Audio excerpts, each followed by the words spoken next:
নমস্কার বন্ধুরা, দেখেন এত কিছু রান্না করেছি। দেখুন এত কিছু রান্না করেছি, এত কিছু ঢাকা আছে, সব ঢাকা খুলে খুলে আপনাদের দেখাবো।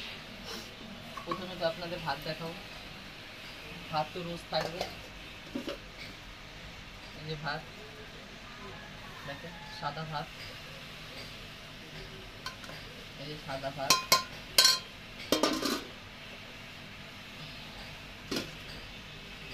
তারপরে হচ্ছে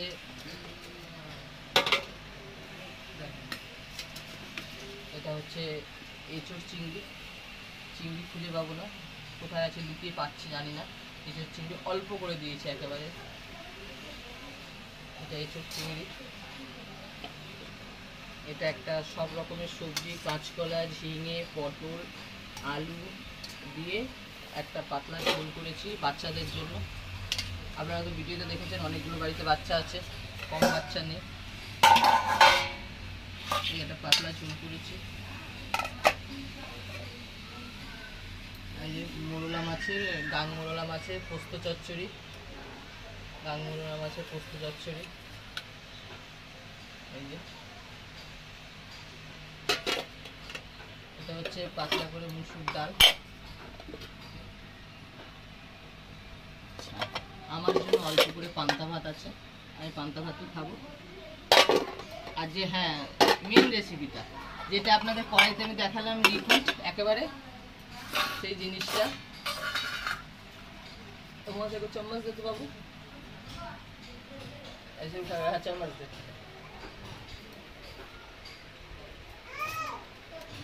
দেখেন আপনাদের কড়াইতে একটু আগে আমি দেখিয়েছিলাম, অন্ধকারে ঠিক দেখতে পাচ্ছে না। দেখেন এটা হচ্ছে চিংড়ি মাছের ওই মাথা, বড় বড় চিংড়ি মাছের মাথা দিয়ে মাথা বেটেছিলাম। সেই ধরনের এরকম ধরনের রান্না করবে, মুখের মধ্যে একদম লাগবে না, পুরো মনে হবে লোটে মাছ, এত মিহিন হয় এটা, খেতে হেভি টেস্ট হয়। ধনেপাতা লাস্টে নামানোর সময় ধনেপাতা কুচি দিয়েছি, আর কালো জিরে ফোড়ন, পেঁয়াজ কুচি দিয়ে ভালো করে ভেজেছি, রসুন আদা পেস্ট দিয়েছি। আর চিংড়ি মাছটা বার করার একটা পদ্ধতি আছে, ওরকমভাবে বার করে তারপরে রান্না করেছি, যে যেন মুখে একদম এক ফোঁটা যেন মুখে না লাগে। মুখে লাগলে খাওয়া যায় না, কোনো খাবার যদি মুখে যায় তাহলে একদমই ইচ্ছা করে না খেতে। এটা হচ্ছে অল্প করে উচ্ছে আলু ভাতে আমার জন্য, এটা অল্প করে। আর এখানে হচ্ছে গুড় দিয়ে আমের চাটনি করেছি। দেখেন গুড় দিয়ে অল্প করে আমের চাটনি, গুড় দিয়ে। এই আজকে রান্না। আর এই চিংড়ি মাছের মাথা বাটাটা যদি আপনারা দেখতে চান তাহলে বলবেন, আমি দেখাবো কেমন করে রান্না করি। বড় চিংড়ি মাছ তো, 250 চিংড়ি মাছ 140 টাকা নিয়েছে, না আধা 500 140 টাকা নিয়েছে, ওই জন্য ফেলিনি, মাথাগুলো বেটে দিয়েছি। দাদা ভাইকে এইভাবে খাওয়াই এদের বাড়ির লোককে, বুঝতে পারে না, বুঝলে খাবে না, জানলে খাবে না, না জানলে সব খেয়ে।